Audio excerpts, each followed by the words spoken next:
सांगली सगळ्यात चांगली असं म्हटलं जातं आणि त्याच सांगलीतनं एक युवा क्रिकेटर सध्या आमच्या सोबत आहेत. बेळगावच्या एका क्रिकेट साठी ते सध्या बेळगाव दाखल झालेत. आपण त्यांच्याशी बोलणार आहोत. त्यांचं नाव आहे विजय कावळे. मध्ये स्वागत आहे.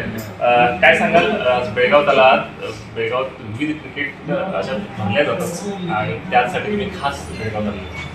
नक्कीच बेळगावला मी बरीच वर्ष येतोय. मला वाटतं हे माझं पहिलंच वर्ष नाही, 10-15 वर्ष झालं बेळगावला खेळतोय. प्रोफेशनल क्रिकेट खेळतो. खूप सुंदर अशा स्पर्धा असतात बेळगावात. 2010-11 पासून मी बेळगावात येतो खेळायला येतो. बेळगावसुद्धा आपण कर्नाटकची क्रिकेटची पंढरी म्हटलं तरी काही कमी पडणार नाही.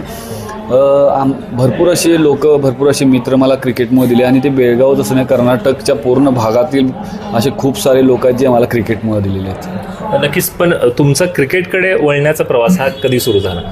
असं म्हणजे मला वाटतं मी क्रिकेट हे लहानपणापासून खेळतो. जसं लोक लहानपणापासून क्रिकेट आपल्या मुलाला शिकवतात, ग्राउंडवर टाकतात, तसंच माझंसुद्धा क्रिकेट चालू झालं होतं.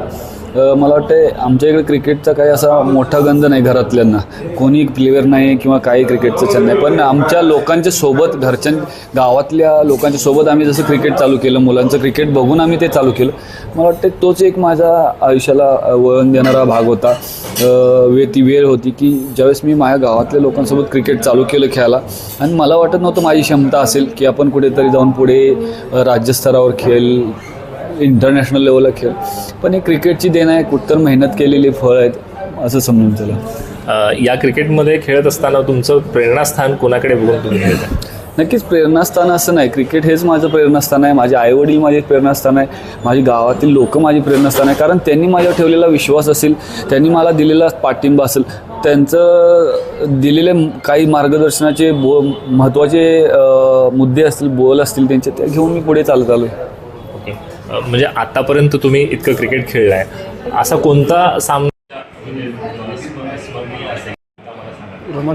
नक्कीच किंवा रोमांचक असतो? रोमांचक म्हणजे आता जस्ट 1-2 वर्षापूर्वीचंच आहे, कारण खूप असे रोमांचक सामने माझ्या आयुष्यात होऊन गेले. पण मोठी अचिव्हमेंट म्हणून मी ISPLचं सेकंड सीझन जो आम्ही चॅम्पियन झालो, ॲज अ कॅप्टन खेळत होतो. पण तिथून आम्ही एक चांगली बॅटिंग करून मॅच मी जिंकून दिली. आणि ISPL म्हणजे टेनिस क्रिकेटचा IPLच थोडक्यात आहे. आणि त्यामुळे ते मला वाटतं मी माझ्या आयुष्यात चांगली चांगलं क्रिकेट खेळलो त्याच्यासुद्धा, त्याच्यानंतर सुद्धा खेळतो. पण तो एक क्षण असा माझ्या आयुष्यातला न विसरणार. अजून असं मला जे आज ऑलराऊंडर ओळखायला लागले तो एक क्षण, जर महाराष्ट्रामध्ये एक पाली गाव आहे, त्या गावात 5 बॉल 6 मारून मॅच जिंकून गेली. असे बरेचसे किस्से आहेत. पण जो खरा म्हणजे माझी एक अचिव्हमेंट आहे, ॲज अ कॅप्टन मी खेळलो, मॅच जिंकून दिली, ISPLची ट्रॉफी जिंकून. तुम्ही ह्याच मॅचचा असे मोठे सामने असताना जेव्हा सुरू होत आहेत त्याच्या अगोदर तयारी कशी असते?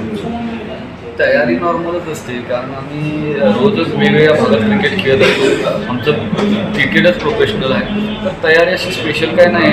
फक्त एक डोक्यात मोठी वस्तू, चांगलं क्रिकेट करायचं आहे, मला 100% माझ्या टीमसाठी द्यायचं आहे.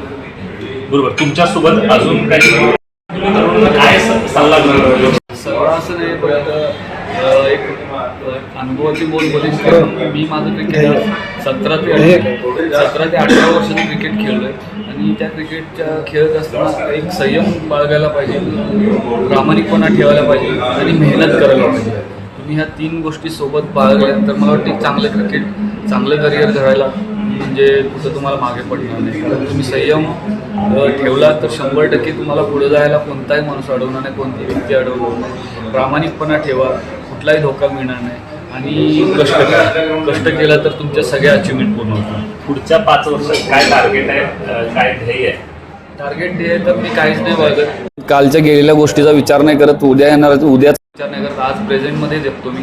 जे काय आहे समोर त्याला फेस करायचं आणि पुढे चालायचं. नॅशनल इंटरनॅशनलला खेळायची काय तुमची नाही, असं काय नाही. मी तेच सांगतो तुम्हाला, जे काय पुढे काय होणार आहे किंवा मागे केलं, मला त्याच्याशी मी जास्त विचार करत नाही. मी आज प्रेझेंटमध्ये जगायचा प्रयत्न करतो, कारण अचिव्हमेंट करायला तर भरपूर काय आहेत, होतील नाही होतील माहिती नाही. पण आज जे समोर आहे ते म्हणतात जे वाढले ते खायचं, पळतं ते मागं नाही लागायचं. म्हणून मी जे आहे समोर ते प्रयत्न करतो आणि तो प्रामाणिक असतो. तुमच्या चाहत्यांना काय संदेश आहे?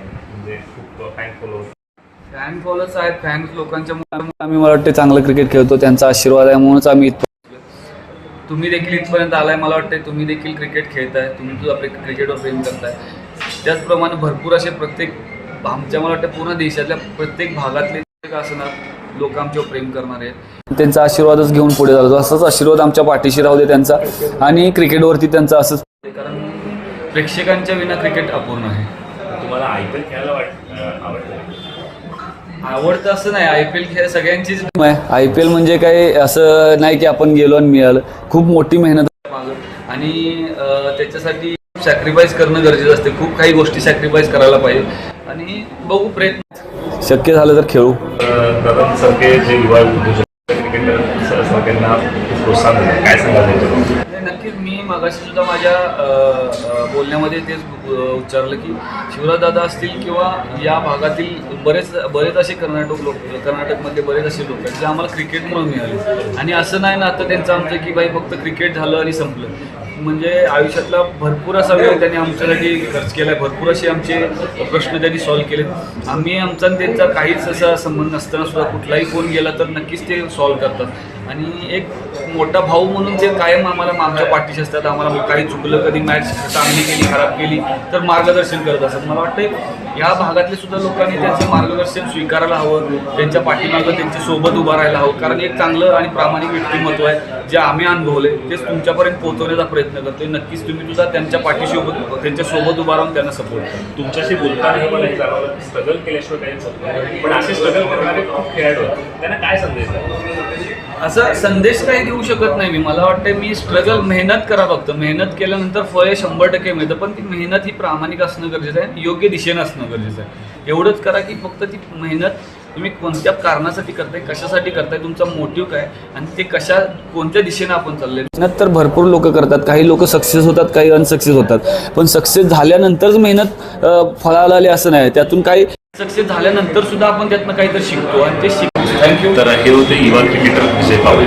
Camera person Nilesh More sir, Vijay Nimbalkar, news Belgaum.